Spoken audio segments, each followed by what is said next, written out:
Some of you might remember this, some of you might not, but we had Reggie, Sean Layden, and Phil Spencer take the stage at the Game Awards a couple of years ago. It was a moment of unity within the games industry, and a couple of years later, Reggie is gone, Sean Layden was ousted from Sony, and Phil Spencer pretty much has all the Infinity Stones, which is essentially Microsoft's wallet. So yeah, things have changed drastically. Microsoft right now has control of Bethesda and Activision Blizzard.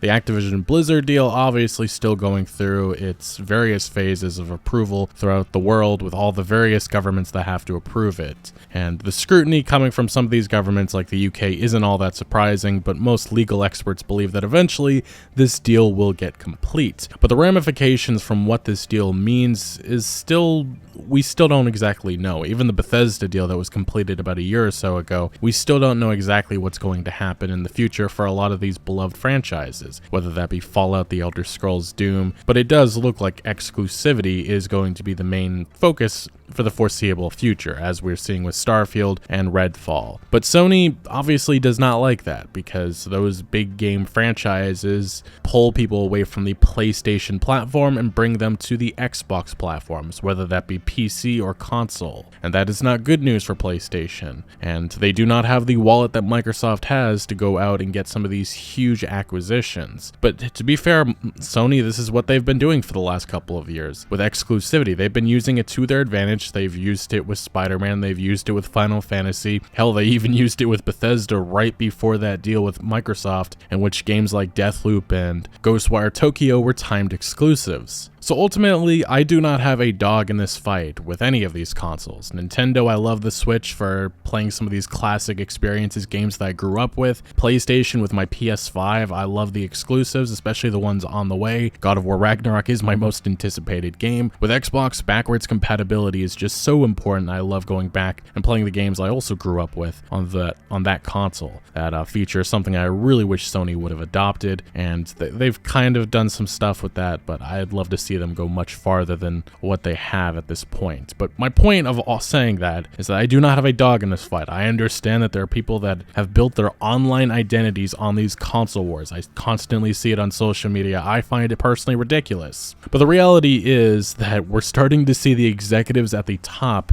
kind of giving off these console war vibes with the remarks that they're making. Today it just absolutely exploded. But first, I want to go to a Reuters report that came about a week ago. Microsoft's $69 billion Activision deal could harm competition, UK says. The Competition and Markets Authority said on Thursday of last week the deal, the largest ever in gaming, could damage the industry if Microsoft refused to give competitors access to Activision's best-selling games. That is a reality. A lot of us are still wondering what could happen with the various franchises they're taking on. There are remarks that Phil Spencer has made, but he's also said a lot of other things in the past, especially in regards to Bethesda. But we'll touch more on that in a little bit. We are concerned that Microsoft could use its control over popular games like Call of Duty and World of Warcraft post-merger to harm rivals, including recent and future rivals and multi-game subscription services in cloud gaming, the CMA said. And then Microsoft hit back saying, "We want people to have more access to games, not less," Microsoft President and Vice Chair Brad Smith said. Sony, as the industry leader, says it is worried about Call of Duty, but we've said that we are committed to making the same game available on the same day on both Xbox and PlayStation, he said. Although the big question is, how long does that last? Because that isn't just something that's going to happen forever and ever. Several analysts described the move as unsurprising and said that the deal would not be anti-competitive if competitors were given access to Microsoft's games, as Microsoft has pledged. The article continues, Microsoft needs to give a greater deal on assurances and put down in writing certain specifics around exclusivity, said Atlantic Equities analyst Kunal Malde. Activision still expects the deal to close in Microsoft's financial year to end June 2023. Now, that last point made by that analyst is very interesting because we did get some assurances directly coming from Xbox head Phil Spencer, who made a commitment to his PlayStation counterpart Jim Ryan in a letter earlier this year, and a comment from Microsoft confirmed the report. In January, we provided a signed agreement to Sony to guarantee Call of Duty on PlayStation with feature and content parity for at least several more years. thing is that broadness, several more years, what does that actually mean? But anyway, beyond the current Sony contract, an offer that goes well beyond typical gaming industry agreements. So essentially, Activision, Blizzard, and Sony currently still have an agreement in which I think Call of Duty gets some extra access right now on PlayStation. But once that deal is up, there is now a new agreement which Call of Duty on PlayStation will have all the features and all the content same day as Xbox for at least several more years, according to what Phil Spencer said. Like I said, the timing of this is very convenient because of all the, regulators that are circling the waters trying to figure out if this deal should go forward and get completed, which right now all analysts believe it will happen. Now, the gamesindustry.biz article that covered this goes on to add that Microsoft has addressed the issue a number of times, telling Brazilian regulators that an exclusive Call of Duty would simply not be profitable. And I don't think that'll ever happen. I don't think we're going to have an entirely exclusive Call of Duty, but I do think timed exclusivity could really be something that is big in the future. And I know for a fact that Xbox really wants to continue to push Game Pass, and I still really do think that they want Game Pass on PlayStation. I get it that PlayStation Plus is here now, but I would not be surprised that that is the angle that Microsoft wants, and it really is going to come down to how important is Call of Duty to Sony. Now, Spencer also publicly stated in January of 2022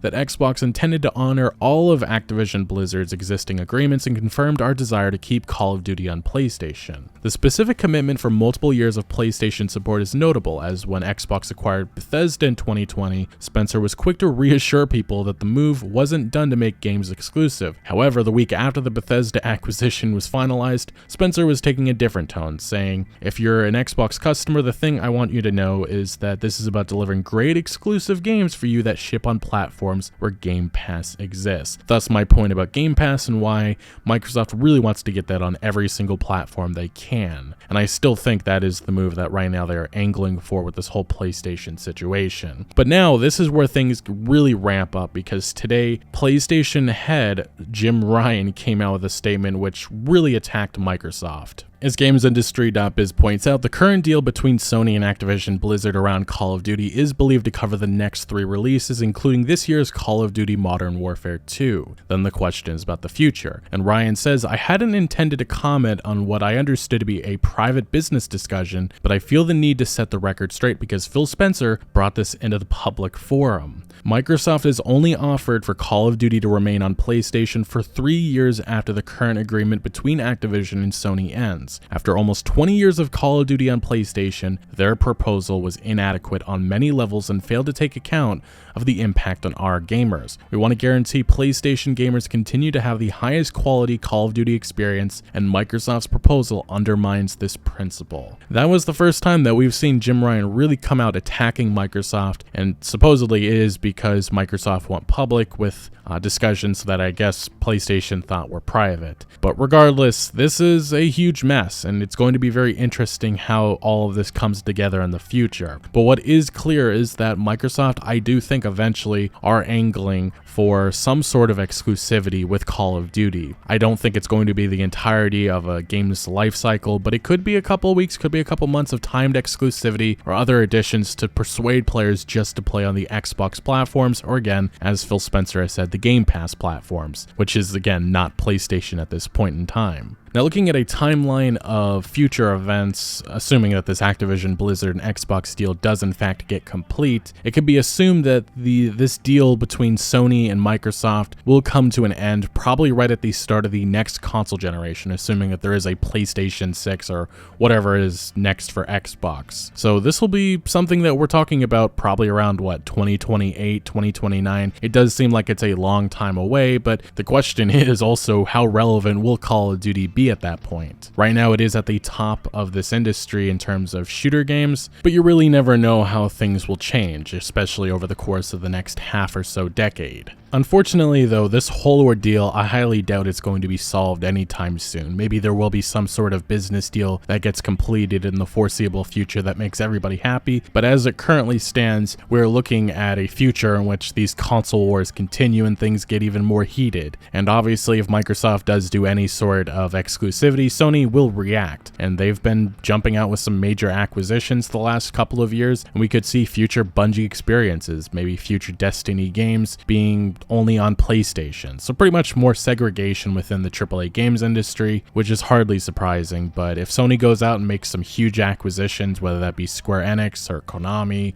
Capcom, or one of these other giant publishers, or maybe even Ubisoft, that could be something that really hurts Xbox. But ultimately, it remains to be seen how all of this develops over the future, because there's just so many questions about how things could and couldn't change. Consolidation is indeed happening in this AAA games industry, with more and more smaller or mid-tier publishers being gobbled up by mega corporations like Microsoft, Tencent, and so on and so forth. Now, some of the early industry reactions to this news, we have Benji Sales, a video game industry analyst, saying, I'll be different than a lot of takes and mention Call of Duty potentially leaving PlayStation 5 to 6 years from now isn't the end of the world. No guarantee Call of Duty is as relevant then as it has historically been. PlayStation themselves is expanding into multiplayer development, etc. Sony now owns Bungie, who have one of the biggest service titles in the world in Destiny and new IP coming. Still massive multi-platform shooters like Fortnite and Apex, and that's not mentioning what else will come. Could it be a big blow? Sure. The end of PlayStation? Not at all. I see the advantages and disadvantages of both methods for Microsoft. Keep it fully multi-platform, tons of revenue. Go console exclusive, sell more consoles, potentially bigger impact on Game Pass subscriptions. I think either method is potentially valid business choice. We have George Yang, a GameSpot news writer, saying Jim Ryan has a problem with Call of Duty exclusivity extending for 3 more years,